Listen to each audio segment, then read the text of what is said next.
padhuze nemunin'ina wangu uyo vaneti vachibika Patrick.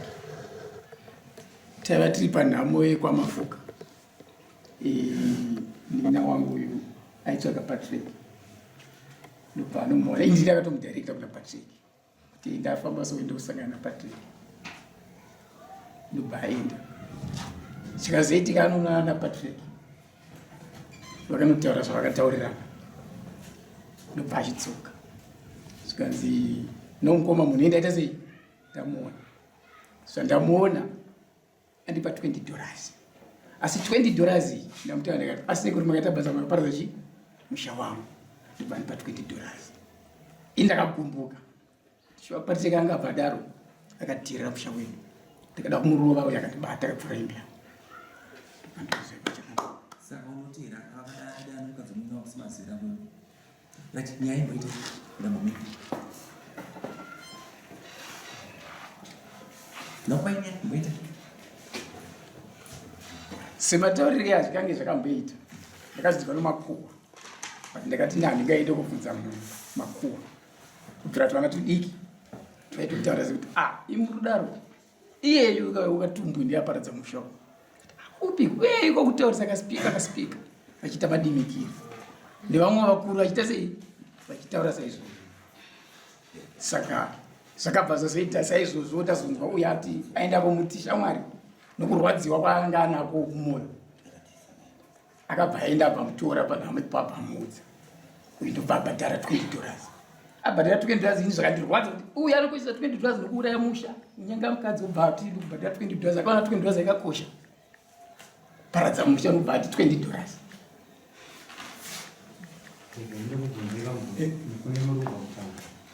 Mati maida kurova Patrick.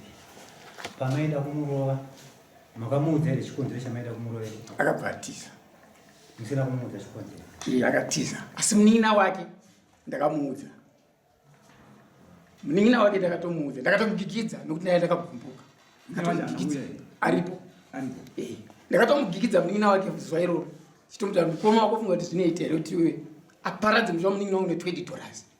Kureva kuti muguti hamuna kutaura mese musi wacho. Na Patrick. Hamuna kutaura mese. Atina. Saka ndasinogona kutaura mese. Na Patrick. Patrick. Sezvo mataunganidzwa saizvozvi. Ichitaura ndaiti zvamaida kutaura naye ipa. Panguva yacho. Handina kukurukura naye. Uyu ndaida kutomurwisa kuti kukurukura naye. Chazvozi akanga apa.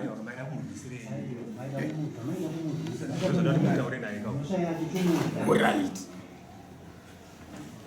Patrick, ndaida kukurwisa. Ndaida kukurwisira Patrick. Hamuna kumudzidzisa. Anorasika. Mubvunze kuti Patrick zvakati wakaita sei wakadai ngamupedzisa chipedzisa. Mubvunze kwete kuti ndaida kukurwisa. Taura mutangikia. Patrick, zvawakanzwa ndaida kukurwisa. Idzidzisa idzwa. Nyaya mhosva yako wakaita zvakati. Ndokurwisa asisi kwako. Ndinoda kuifuwa.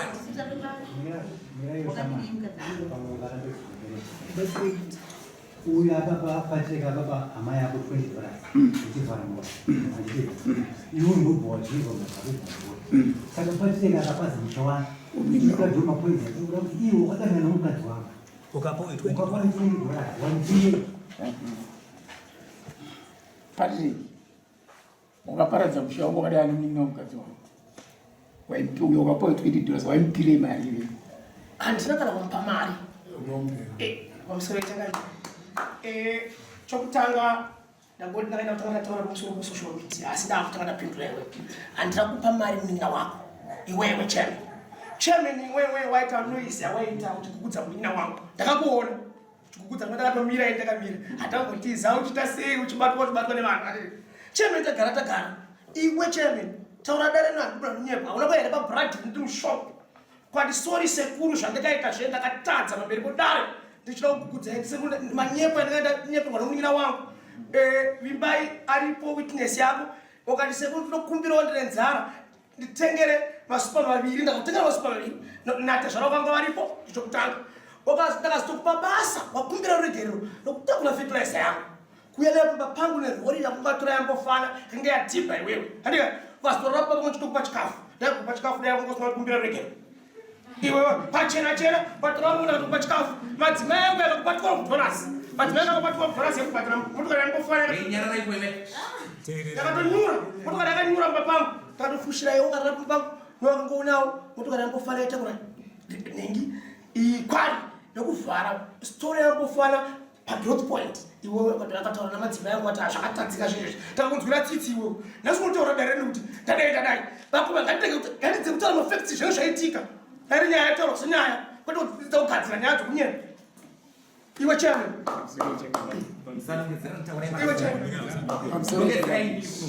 ndiri kutaura kuti chairman rega kunyembera dareno handina kukupa hauna kupuwa mari nemadzima yangu hauna kupuwa mari nemadzima yangu tukautonasi no izwi pamwe ndozvari aiwa zvakashata hauna kupiwa mari here tukautonasi nemadzima yangu 1 hauna here kukupa basa uchiraita masaga yangu efertilizer 25 novaningira vako ana kiribet vari panapa kutotesa murori wamunhu wangu takakutengera masupa maviri ukararamba pangu ukatotibha nemotokari takafushira motokari tese kutotaura nanhasi otaura padare rineri zvinonyadzisa baba pamusoro ichakaviri Patrick kuchenjera shamwari ndira ndikutaura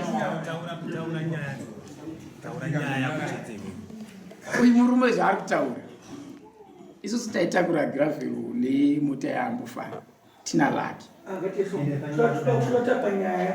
panhau yanga wataura iwe yanga uchipimwa iwe wanga uchiti uya akapinda $20 iri mari imwe nokudara maringe mari yaakapa munin'ina wangu Patrick akabhasibhisa mari adanana nemukadzi womunin'ina wangu mari yake yauradzwa akapa munin'ina wangu akandiratidza inini kundapiwa $20 naPatrick anditi yatitaure pakona Patrick zvaakutaura zvekumashizha kubradhiri zvikai wanzwa here zvaataura hanzi handina kumupa mari akanga rega yapindira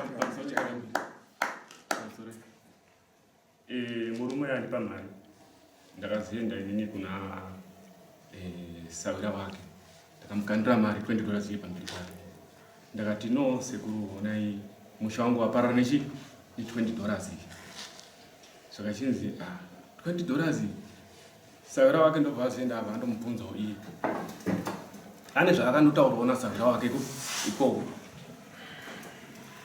sawira muchonyoka aripo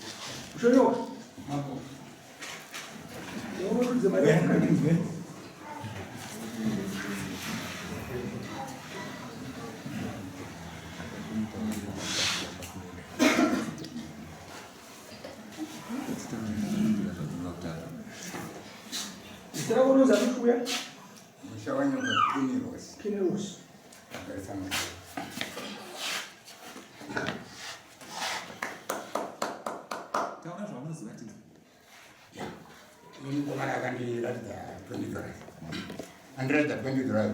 Inini vazanobvunza usavira kuti hanisore kuyoka kusei $20 ndiko chiko chakaitika kanzi ndakangomupowa zvangu zvavanonawo ndomumbiri akandiita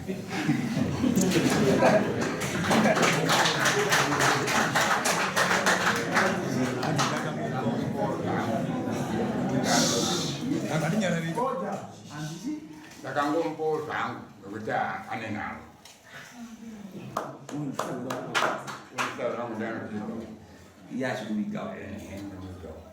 saka takatogarika ndikamutikosa mari sei iweiwo kwamupa $20 uyu paakakuradza $20 aiti ndapuwa chinhu akati ndapuwa ndamubvunza kuti shamwari anzi waita basa ukaparadza imba yangu akanditi sore zvangu shamwari vanhu $20 ndomatsanangurira akanditogona waizi ukaparadza imba yako saka ndikuparadza kwako ndobva abva kuti ashuwa sore hakuwo $20 yamukazomatsanangurira ake papari parufu rwangazongomama wanzwa here kutaura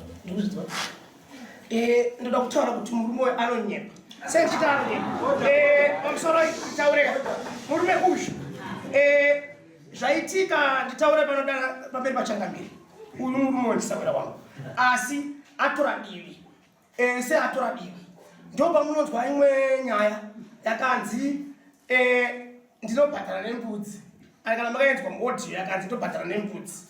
Nyaya yembudzi takaseka naye uisawirawo paitika rufu rwangakatika kakamudyariwa uyo aripo usho aenda ipapo ndiye ari kufidha makuhwa iwo atimirori kuti rinenyepere kuwinisa vanhu achitaura kuti toda kubhadharwa akatora ngale ari kuya pana posho mushaonoko akadisiwo takapatika takamukunda tobhadhwa totengesana dziri mombe zvoshwanyamarupo kata mbiri yekudzi kunobhadhwa mari nomombe isindiketewo mushaonoka musuno musuno zvaitapamusoro musuno mushaonoka akanga ari pamurango wangusha takamuona pakatokamira pachuu aita guwa rimwe chete mushaonoka mushaonoka iyeyu ndiye atoparadza nyaya yadisha ndiye akaita ari kupeshera tosaka nasawe ari witness aniga nokuti chakatadzisa kuti uzvo padare panga pakazara vanhu parufu panenge pana vanhu vakapfuura vari mudare munomu instant aipanangoflasha $20 sabhuku mari angapiwa ichi ione panojekerera ndovapera nyaya but iye akazotoakuda kuratidzana vavega ini zvandisingazive mari yekugadzira kuti ndakalandidzwa pamwana akiiona tosaka masabhuku aikaramba kuti anakiiona mari chinokosha muchiwanika na sabhuku panzvimbo ndiyani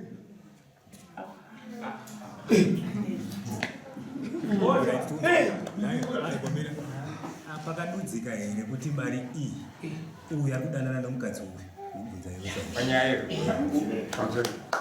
uyu ndiye akabvunza kuti akaparadza nyika yangu ndoda kutsanangura zvaakataura uyu pamari iyoyo akati akabvunza uyu akati waparadza chi musha wangu